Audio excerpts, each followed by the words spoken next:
Bonjour à tous et à toutes et bienvenue à votre émission Business Matin qui vous forme et vous informe sur Business 24 Africa. Et vous faites toujours bien de nous suivre massivement.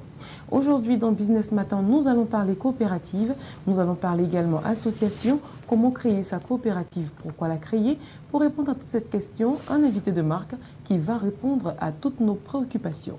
Pour cela, il vous suffira tout simplement de ne pas bouger et de suivre cette émission. À tout de suite.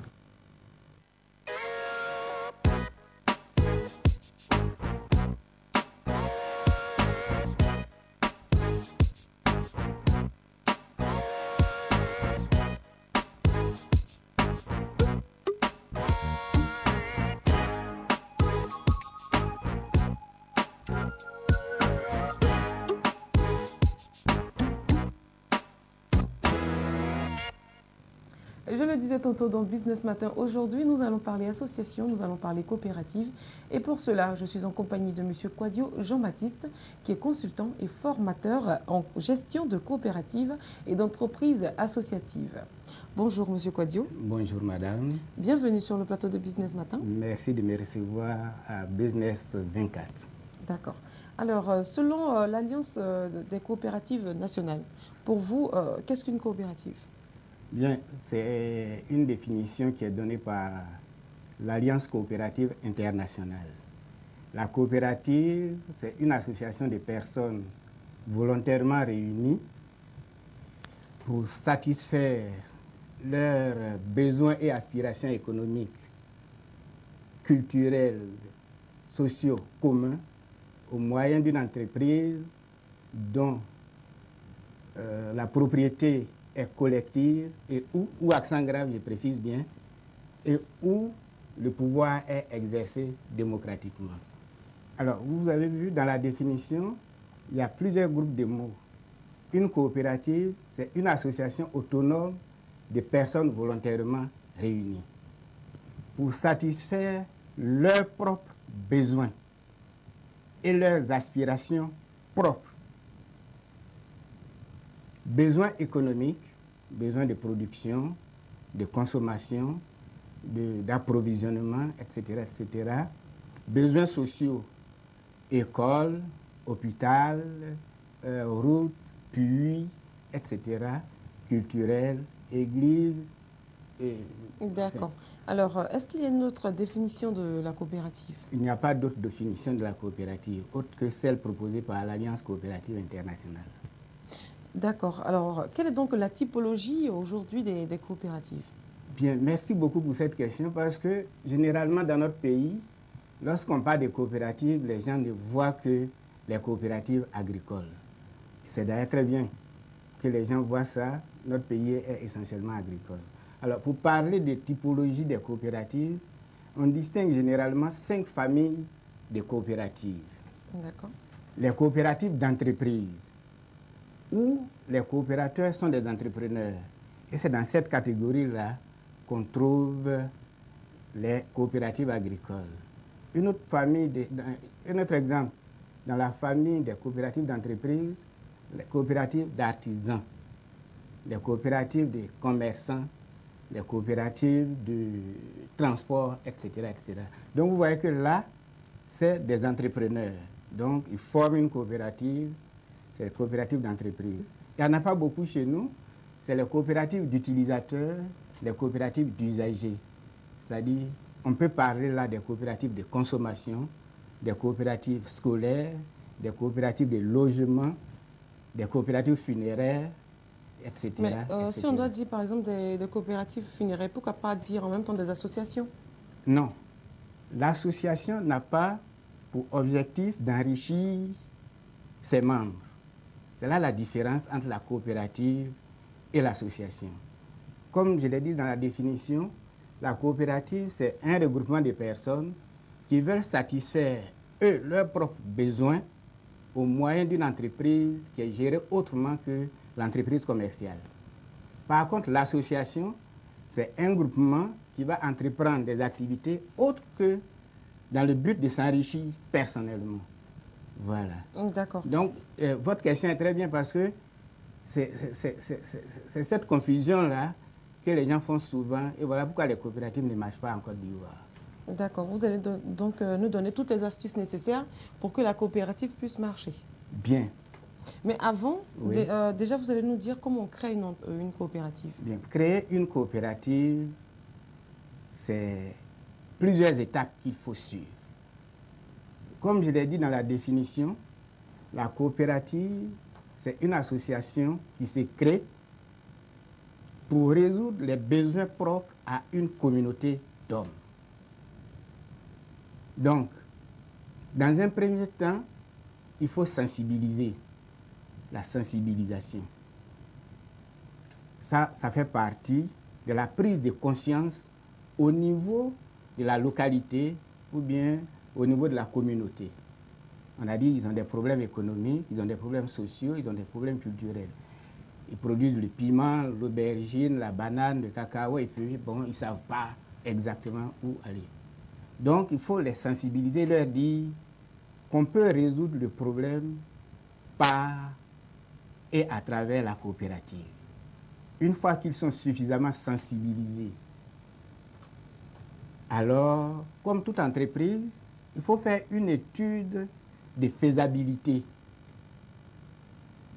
Après l'étude de faisabilité, il faut faire un plan d'affaires. L'étude de faisabilité va démontrer la faisabilité technique, la faisabilité commerciale, la faisabilité financière, la faisabilité juridique, la faisabilité sociale de l'entreprise.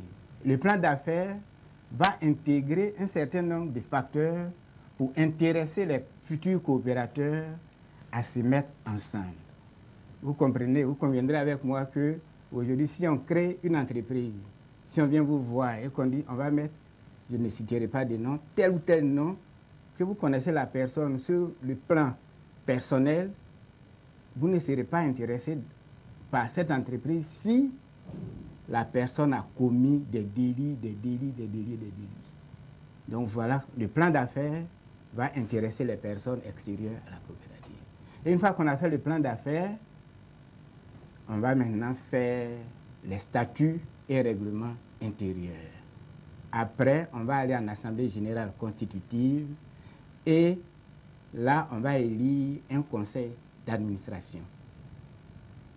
Après, le conseil d'administration, parce que les statuts seront adoptés, on va alors immatriculer la coopérative au greffe du tribunal de première instance du siège de cette coopérative. Et ça, c'est une nouveauté qui est apportée par l'acte uniforme OHADA sur les sociétés coopératives.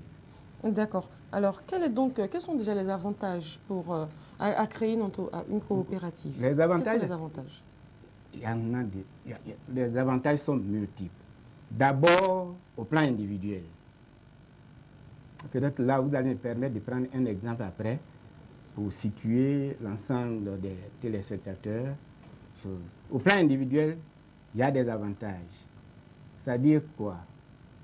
On va pouvoir avoir, pour une coopérative agricole, les coopérateurs vont pouvoir avoir accès à des marchés inespérés lorsqu'ils sont tout seuls.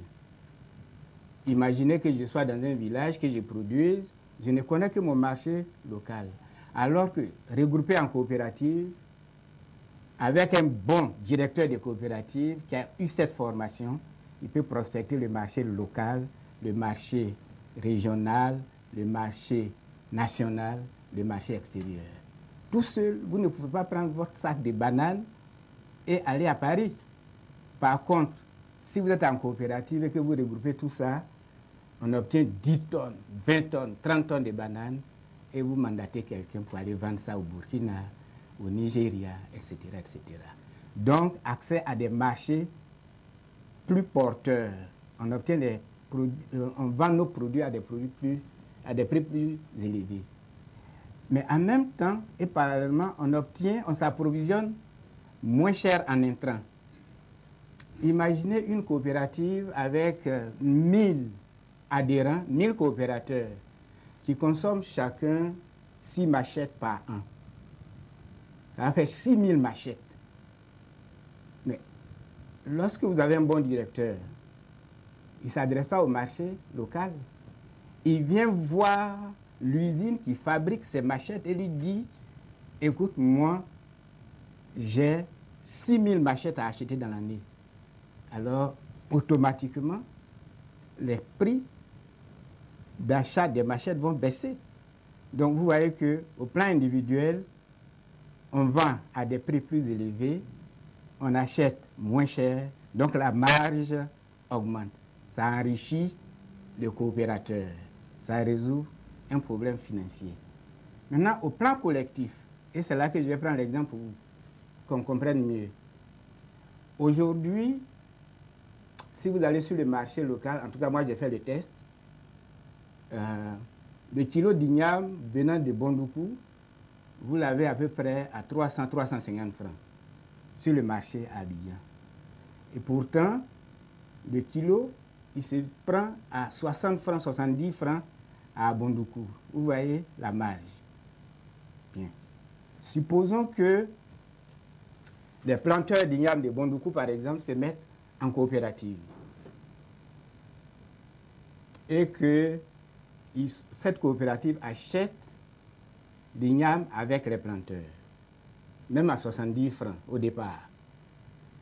Les frais généraux, transport, manutention, location de tout ça, globalement, ça tourne autour de 30 francs au kilo. Donc, le kilo revient à 100 francs et on le vend à 300 francs. On a une marge de 200 francs par kilo. La coopérative va donner 100 francs par kilo au producteur. Donc, 60 francs plus 100 francs, cette fois-ci, le coopérateur à Bondoukou, le producteur obtient 160 francs du kilo de l'igname. Pratiquement le double de ce qu'il gagnait quand il était tout seul. Tout seul. Donc, il a intérêt à se mettre en coopérative. Maintenant, on a dégagé une marge de 200. On a donné 100 francs au coopérateur. Il reste une marge de 100 francs à la coopérative. Si vous multipliez par les 10 000 tonnes d'igname produites par Bondoukou, ça fait pratiquement 1 milliard que la coopérative engrange. Mais avec ces milliards, s'il y a une école à construire, s'il y a l'extension des classes à faire pour résoudre le problème de surpeuplement, ils n'ont plus besoin d'aller jusqu'au conseil régional. Ils n'ont plus besoin d'aller jusqu'à l'État. Si le centre de santé n'est pas pourvu en médicaments, sur les milliards, on prendra une partie pour doter le centre de santé. On va entretenir les pistes rurales. On va... enfin, les avantages au niveau individuel, vous avez dit tout à l'heure, le paysan est passé de 60 francs le kilo à 160 francs le kilo. Ça, c'est au niveau individuel. Et puis, au niveau collectif, c'est ce que je viens de citer tout à l'heure, et ça fait partie des principes coopératifs qui sont, on le verra tout à l'heure. Mais ce n'est pas fini. Lorsque vous allez décider au niveau de la coopérative de bâtir des écoles, de construire des hôpitaux, mais ça va faire appel à des entreprises. Ces entreprises vont embaucher de la main-d'œuvre. Donc, pour pouvoir créateur d'emplois par les coopératives. D'accord. Voilà. Alors, avec vous, on vient de voir pratiquement les avantages donc, à se fédérer, on va dire, en coopérative. Oui. Alors, très chers téléspectateurs, sachez, vous, tous ceux qui nous prennent en marche maintenant, que je suis en compagnie de M. Kouadio Jean-Baptiste, qui est consultant formateur en gestion et des coopératives et des associations. Aujourd'hui, dans Business Matin, nous parlons de la création des coopératives, de la création des associations. Il vous suffira donc de suivre ce numéro avec beaucoup d'attention, toutes les informations nécessaires donc à la création, pourquoi pas, de votre future coopérative. Nous allons continuer donc avec M. Kouadio Jean-Baptiste. Vous allez donc nous expliquer un peu maintenant la gestion d'une coopérative. Bien, merci beaucoup pour cette question. Vous voyez que si vous prenez, je peux citer le journal, puisque c'est un quotidien national. Si vous prenez notre quotidien national, si vous allez à la page des annonces légales, vous allez voir que tous les matins, il y a plusieurs coopératives qui publient leur avis de création. J'en parlais tantôt, il faut se faire immatriculer. Donc, les avis d'immatriculation paraissent dans Fraternité. Là, on a fait des statistiques depuis le mois de mars jusqu'à mars 2015 à maintenant. On a vu passer plus de 1500 coopératives qui ont été créées sur les 3 derniers mois. Enfin, qui ont été immatriculées et pour lesquelles les avis sont parus dans le quotidien national. Ça veut dire qu'il y en a d'autres pour lesquels les avis ne sont pas encore parus. Or, tout à l'heure, j'ai parlé de pouvoir créateur d'emplois. Pour que les avantages qu'on a cités là soient effectifs au niveau du coopérateur et au niveau de la communauté, il faut que la coopérative soit bien gérée. Mais bien gérée, c'est quoi? Gérer une coopérative n'est pas une mince affaire. Parce que je vous ai dit dans la définition que c'est à la fois une association et une entreprise. Donc c'est une organisation à caractère hybride. Il faut savoir gérer l'association, il faut savoir gérer l'entreprise. Donc, nous allons partir pour gérer une coopérative, parler de la gestion du groupe coopératif, c'est-à-dire de la gestion de l'association. On va voir comment satisfaire les besoins des membres. On va voir comment faire la promotion de leur économie. On va voir comment fonctionne l'association. Est-ce que les assemblées générales se tiennent et correctement? Est-ce que le conseil d'administration fonctionne correctement? Donc le gérant a pour tâche de faire respecter toutes les règles, tous les statuts et règlements intérieurs de la coopérative, ce qui n'est pas souvent le cas dans notre pays. Donc, pour faire cela, on a besoin de leaders coopératifs et ces leaders coopératifs vont aider le directeur à manager le groupe coopératif, c'est-à-dire l'association. Après, il faut gérer l'entreprise coopérative. Donc, il faut planifier, planification à long terme, planification court terme, planification tactique. Donc, on parlera de planification stratégique, planification opérationnelle, planification tactique. Vous comprenez avec moi que ce n'est pas le jeune homme ou la jeune fille. Lorsqu'on est réunit sous le manguier, on dit, bon, toi, tu viens être directeur parce que tu es parti à l'école. Il ne sait pas faire la planification parce que ça s'apprend. Après la planification, il faut organiser. Organiser, ça fait référence à organigramme. Donc, il faut dire, j'ai planifié, j'ai fait des prévisions, mais qui va faire quoi, avec quels moyens? Donc, c'est dans l'organisation qu'on va faire la location. On va parler d'allouer les ressources matérielles et les ressources financières et les ressources humaines. Après, il faut diriger la direction, c'est-à-dire coordonner toutes les activités pour qu'il y ait une harmonie lorsqu'on avance dans le temps, pour éviter qu'il y ait des dysfonctionnements qui viennent contrecarrer le plan qu'on a prévu. Donc, il faut diriger. Mais pour diriger, pour être directeur, la direction suppose l'autorité institutionnelle, c'est-à-dire quelqu'un vous nomme directeur, généralement, c'est le président du conseil d'administration, mais il faut avoir une autorité de compétence. Et l'autorité de compétence, c'est la connaissance de la coopérative. Et la maîtrise du sujet. La maîtrise du sujet. Or, ça, en Côte d'Ivoire, on n'en a pas beaucoup. Voilà pourquoi nous faisons de la formation en gestion des entreprises coopératives. Mais après, il faut contrôler. Il y a plusieurs types de contrôle. Mais pourquoi pas? C'est là, ici.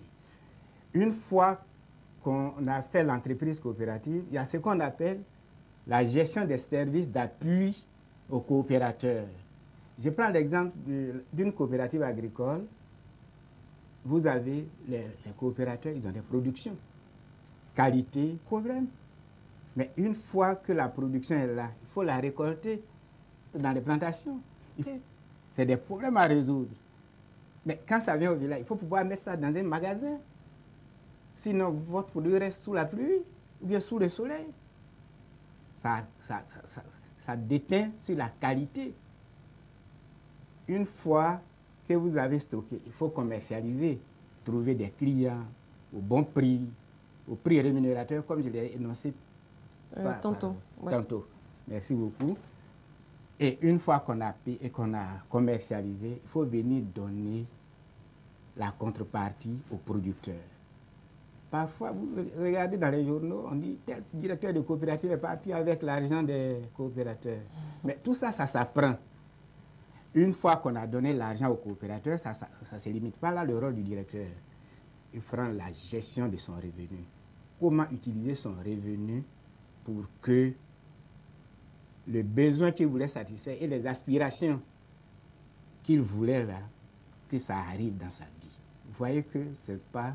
C'est pas une mince affaire comme j'ai envie de le dire. C'est pas une mince affaire. Or, généralement, ici, on se regroupe sous un manguier,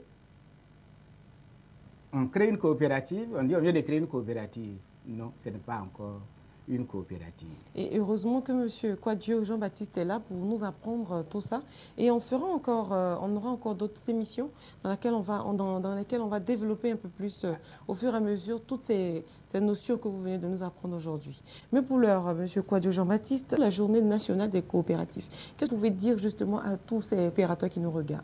Bien, merci beaucoup. C'est la journée internationale des coopératives qui a été par l'ONU. Et c'est le premier samedi du mois de juillet chaque année.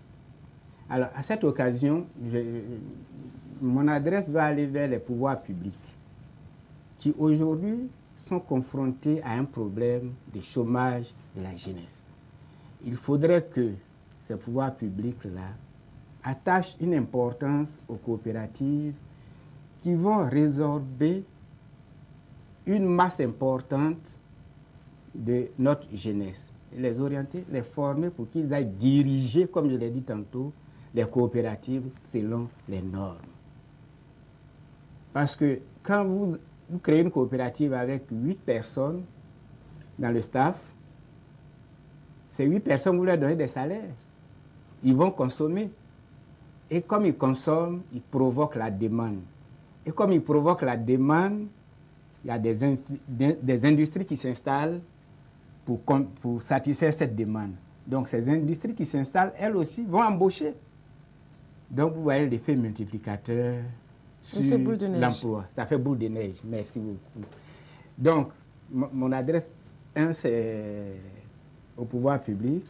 2, dans notre pays, aujourd'hui, nous avons ce qu'on appelle les conseils régionaux. Vous voulez dire en Côte d'Ivoire, hein? En Côte d'Ivoire, oui. Les conseils régionaux et les districts. Mais c'est une aubaine pour eux, les coopératives. L'autonomisation des femmes. C'est une aubaine pour les conseils régionaux. Or, une fois, il faut que les coopératives créent selon les standards. D'accord. Merci beaucoup, M. Kwadjo Jean-Baptiste, de votre présence sur notre plateau. Quant à nous, nous continuons Business Matin et pour cela, nous recevons le professeur informatique, notre community manager, qui n'est personne d'autre que Sylvestre Affery. À tout de suite.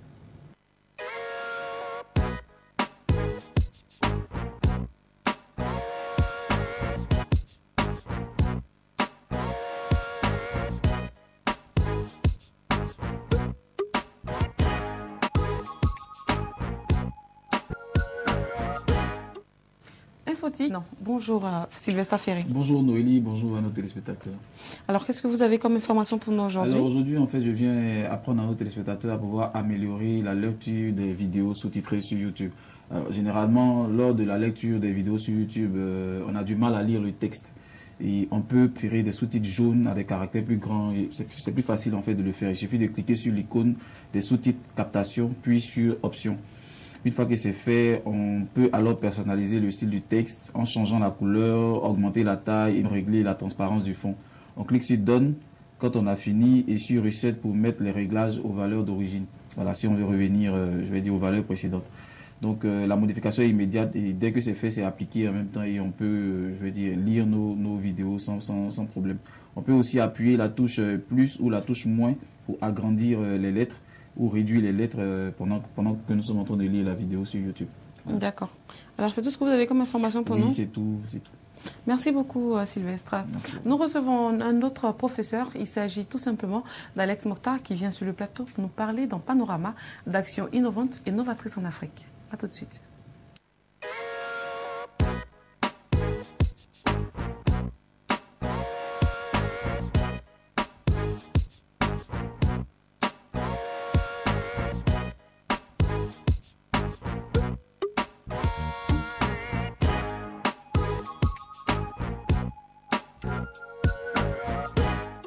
Il est sur le plateau et il nous parle d'actions innovantes et novatrices en Afrique. Bonjour Alex. Bonjour à vous Noélie et à nos fidèles téléspectateurs. Très heureux d'être là encore une fois sur ce plateau de Business Matin donc, pour vous entretenir d'un sujet qui, je l'espère, retiendra votre attention dans le cadre de Panorama. Alors, de quoi est-ce qu'il s'agit? Alors aujourd'hui, on va parler de quelqu'un qui a décidé de faire preuve de grand cœur, de mener des actions philanthropiques. Il s'agit du prince Al-Walid bin Talal, alors l'un des hommes les plus riches donc, du royaume saoudien, qui aujourd'hui a décidé de mettre sa fortune, je dirais donc, au profit des plus démunis, pour ainsi dire. Alors, il faut savoir que ce prince saoudien, donc, le bien nommé donc Al-Walid bin Talal, connu déjà dans ce pays pour de nombreuses actions de générosité envers les pauvres et connu de par le monde en tant que grand dirigeant d'entreprise et de sa holding, qui n'est autre que la Kingdom Holding, donc, a annoncé sa décision d'allouer l'essentiel de sa fortune, soit près de 32 milliards de dollars, donc, à des œuvres humanitaires. Voilà. Alors les femmes, les jeunes, l'interculturalité pour ainsi dire et les secours d'urgence sont bien sûr les thèmes que le prince saoudien veut promouvoir. Alors il faut dire que cet engagement philanthropique de 32 milliards de dollars va aider bien sûr à jeter des ponts pour la compréhension culturelle, le développement des communautés, le croissement de l'autonomie des femmes, la promotion des jeunes, la fourniture de secours en cas de catastrophe naturelle et la création d'un monde plus tolérant. C'est du moins ce qu'il a déclaré en décidant d'allouer en tout cas tous ces fonds-là. Il faut dire que déjà, ce monsieur est actionnaire dans plusieurs grandes sociétés, telles que Apple, Euro Disney, pour ne citer que ces quelques sociétés-là. Ainsi que Citigroup aussi. Également, voilà. Et bien évidemment, il s'est spécialisé dans le rachat de sociétés et d'entreprises parfois en faillite, qu'il relève bien évidemment par ses investissements qui rend, je dirais, beaucoup plus viables aujourd'hui. Alors donc, il est aussi connu dans le monde arabe comme étant quelqu'un de très progressiste avec des idées, je dirais, assez occidentales, histoire de faire bouger un peu les lignes dans le monde arabe, quand on sait que c'est un milieu assez fermé où les idées sont parfois un peu, je dirais, préconçues et on est un peu carré pour parler un peu de cette façon-là. Donc, il a décidé de venir en aide aux plus pauvres, d'ailleurs, et pour ce faire, il a décidé donc de travailler en partenariat avec la fondation Bill Gates qui va l'aider, bien sûr, à mettre en œuvre cet ambitieux projet-là. D'accord. Merci beaucoup, Alex, pour cette information très croustillante et très innovante. Business Matin pour aujourd'hui, c'est fini. Nous nous retrouvons très prochainement pour le prochain numéro. Et quant à moi, je vous dis bonne suite de programme sur Business 24 Africa.